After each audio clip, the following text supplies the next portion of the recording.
Hello everyone, my name is Srushti Jayant Deshmukh and I have secured rank 5 in UPSC CSE 2018. Here I am to share with you my journey, my experience of civil service preparation and what has helped me to achieve what I have done today. So a little bit about myself. I like to tell you that the motivation that I got to prepare for this exam came through the preparation itself. When I started, I did not really know what I was going into. But when I started reading much and more, I found out that there are many people in this world, in our country, who are unfortunate, more unfortunate than we ever can be. I felt, how can I use my learning capacity, my ability to learn, to reach a position where I can help them and better their lives in some manner or the other. तो यही motivation रहा throughout my preparation and it pushed me through the entire process and I will tell you that this exam not only help you change other people's lives but ये आपको भी एक बेहतर इंसान बनने में मदद करती है. That is the beauty of UPSC CSE examination. It makes you into a person who is much more sensitive, who is much more responsible and who looks forward to doing something for the society.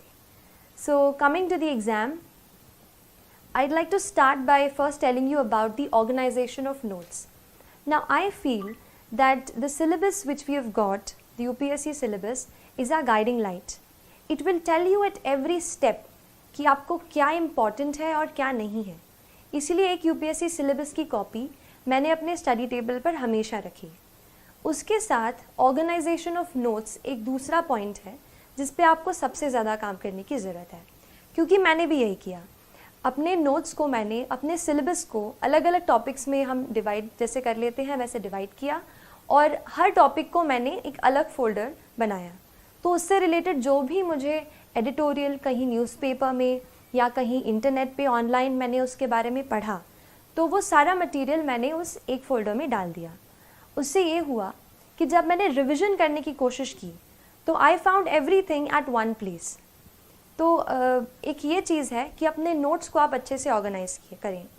ये काम आपको specially ज़्यादा optional में आएगा, क्योंकि optional में भी जैसे मेरा ऑप्शनल सोशियोलॉजी था तो उसमें ये सब्जेक्ट मेरे लिए नया था, लेकिन उसके सिलेबस के साथ मैं उसको हमेशा सिलेबस को साथ रखा मैंने और प्रीवियस ईयर के पेपर्स को मैंने देखती रही. मैं ऑप्शनल के पेपर में थोड़ा ऐसा है कि थीम्स जो हैं कई बार रिपीट होती हैं टॉपिक्स के, तो उन थीम्स पे आप हमेशा फोकस करते रहिए और कुछ थीम्स के आप अलग से नोट्स बनाइए खुद.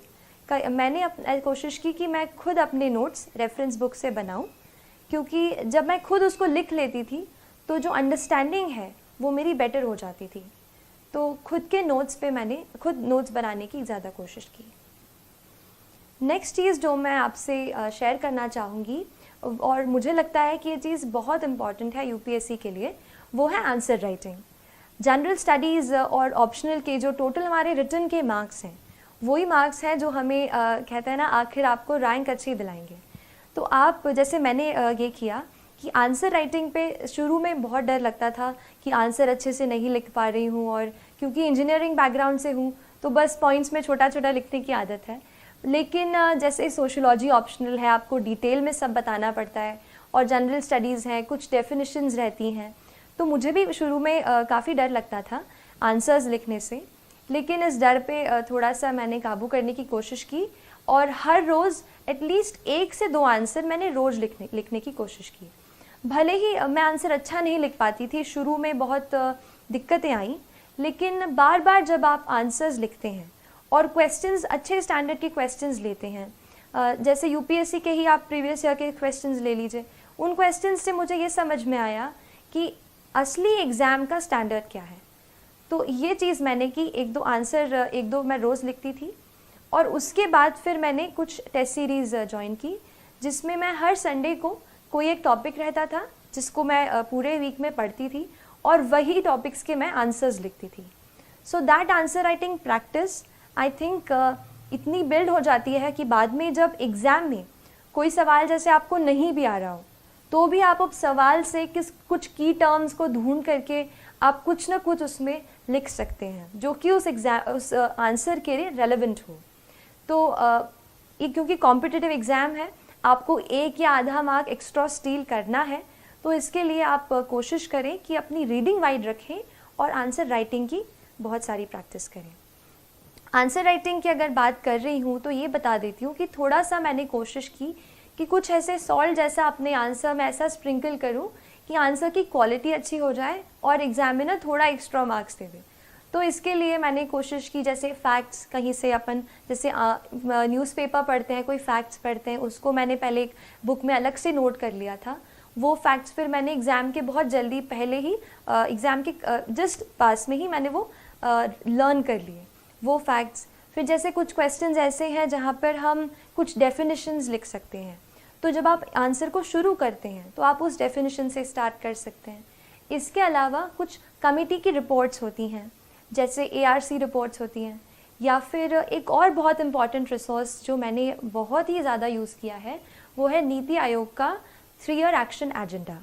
ये जो एक डॉक्यूमेंट है, इसमें आपको गवर्नमेंट की सारी स्कीम्स एक जगह पर मिल जाएंगी, so you understand the perspective of the government. और वो मैंने पूरा डॉक्यूमेंट, उसमें काफ़ी टाइम लगा पढ़ने को, बट जब मैंने एक बार पढ़ लिया था तो काफ़ी कुछ मैं उसका अपने आंसर्स में कोट कर पाई। तो जो भी गवर्नमेंट के डॉक्यूमेंट्स हों, जैसे इकोनॉमिक सर्वे आता है, बजट आता है, ये आप बिल्कुल अच्छे से पढ़ें। मैंने भी पढ़ा और इसको फिर मैंने कोशिश की कि आंसर में लिखूं। इसके अलावा मैंने आंसर्स में कुछ इंटरनेशनल इंडेक्सेस हम पढ़ते हैं, जैसे एनवायरमेंटल प्रोटेक्शन इंडेक्स है, वर्ल्ड इकोनॉमिक फोरम की बहुत सारे इंडेक्स हैं जो अभी न्यूज़ में रहती हैं। तो उस इंडेक्स में इंडिया की जो भी रैंकिंग रही है, आप उसको भी अपने आंसर्स में जहाँ रेलेवेंट हो वहाँ कोट कर सकते हैं।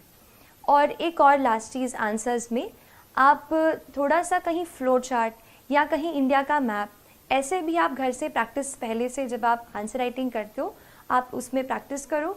मैंने एक शीट में जो भी मुझसे लगा कि ये यूज़ हो पाएगा, मैंने एक जगह पे सारी ड्राइंग्स ऐसे फ्लो चार्ट्स इकट्ठा कर लिए थे और वही फिर मैं रिवाइज़ करके आंसर हॉल में, जो भी राइटिंग हॉल था, वहाँ गई।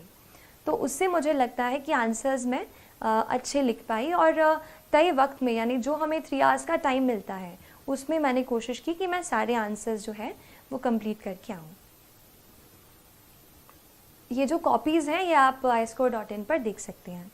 इसके अलावा करंट अफेयर्स बेस्ड स्टडी, इस पे भी मैं थोड़ी सी बात करना चाहूँगी आपसे।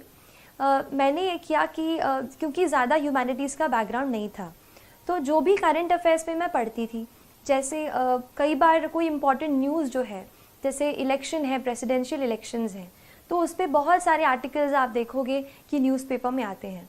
वहीं से मैंने एडिटोरियल्स के नोट्स बनाए, उनको इकट्ठा किया और करंट अफेयर्स से ही मैंने कोशिश की कि पेपर 2 यानी GS 2 और GS 3 की मैक्सिमम प्रेपरेशन मैं कहूँगी कि मैंने न्यूज़पेपर्स, आर्टिकल्स ऑनलाइन जो आपको मिल जाएंगे, अच्छे आर्टिकल्स अच्छी वेबसाइट्स के, न्यूज़पेपर्स के, वहाँ से मैंने कोशिश की कि GS 2 और GS 3 के आंसर्स मैं वहाँ से कवर कर सकूँ।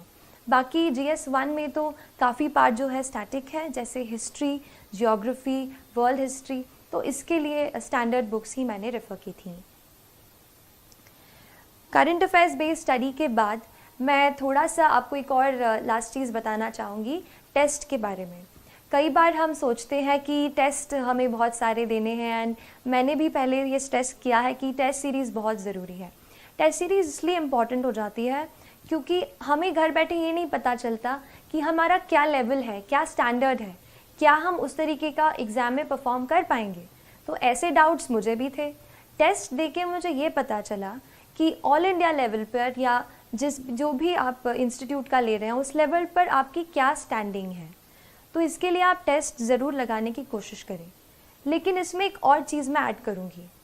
टेस्ट हम काफ़ी देते हैं, जैसे मान लीजिए प्रीलिम्स का टेस्ट है, हम 100 क्वेश्चंस तो अटैम्प्ट कर लेते हैं, लेकिन उसके बाद इतने एग्जॉस्ट हो जाते हैं कि उसको रिवाइज़ ही नहीं करते। ये मत कीजिए। मैंने बहुत जब ये गलती की, बाद में रियलाइज़ हुआ कि कई क्वेश्चंस फिर से ऐसे आ गए जो मैंने पहले कर चुके थे पर मैंने उनको पढ़ा नहीं था। तो आप ये करो। और मैंने ये किया था कि पहले मैंने जैसे एग्ज़ाम दे दी, 2 घंटे में हमने पहले क्वेश्चन सारे सॉल्व कर लिए, उसके बाद आप घर जाके अपने जहाँ आप पढ़ते हैं सारे क्वेश्चन को एक एक करके फिर से पढ़िए, जो भी उनका सोर्स है वहाँ से पढ़िए, उसको रिवाइज़ कीजिए, या फिर मैंने उसको अलग एक कॉपी में नोट कर लिया था, जो भी इम्पॉर्टेंट पॉइंट्स मुझे टेस्ट से मिलते थे, फिर उसको मैंने अलग से रिवाइज़ किया। तो ऐसे टेस्ट बहुत इम्पॉर्टेंट हैं, क्योंकि एक कंडेंस्ड फॉर्मेट में आपको एक जगह पे सारी चीज़ें मिल जाएंगी। तो टेस्ट को आप एनालाइज ज़रूर करें। एक और चीज़, हमारा जो नेचर ऑफ मिस्टेक है उसको समझने की आप ज़रूर कोशिश कीजिए। कई बार हमारी मिस्टेक इस वजह से होती है कि हम सिली मिस्टेक, मतलब ए मार्क करना होता है बी कर देते हैं। कई बार ऐसा होता है कि नॉलेज गैप होता है, मतलब हमने वो चीज़ पढ़ी ही नहीं है, भले ही वो चीज़ हमारे सिलेबस में है। और कई बार ऐसा होता है कि हम बहुत ज़्यादा रिस्क ले लेते हैं कि जैसे 3 ऑप्शन में से एक हमें सही लग रहा है एंड फिर भी हमने उसे अटेम्प्ट कर दिया। तो आप अपने नेचर ऑफ मिस्टेक को एनालाइज करो। मैंने कोशिश की ये पता करने की कि मैं गलती कहाँ कर रही हूँ। मेरा पहले शुरू में नॉलेज गैप आ रहा था, इवन प्रीलिम्स के काफ़ी पास तक ऐसा हो रहा था। तो आप अपने नॉलेज गैप पे थोड़ा सा देखो, कौन सा, जैसे मैंने देखा कौन सा सब्जेक्ट है जिसमें मैं इतना ज़्यादा अच्छा नहीं परफॉर्म कर रही हूँ, तो उसी सब्जेक्ट के फिर से मैंने अपने नोट्स खोले, फिर से उन्हें पढ़ाई की, फिर से उनसे पढ़ा। तो ऐसे करके वो नॉलेज गैप जो है वो ब्रिज हो गया। आप ऐसे ही अपने नेचर ऑफ मिस्टेक पे वर्क करेंगे, तो I think that worked for me and it will help you as well. So these are some of the things जो मुझे लगा कि थोड़ा मैं आपसे शेयर करूं और आपके प्रेपरेशन जो यूपीएससी प्रेपरेशन है उसमें हेल्प करेगी। I hope I have given you at least 2 or 3 points which can add up some value to your preparation. So all the very best. Thank you.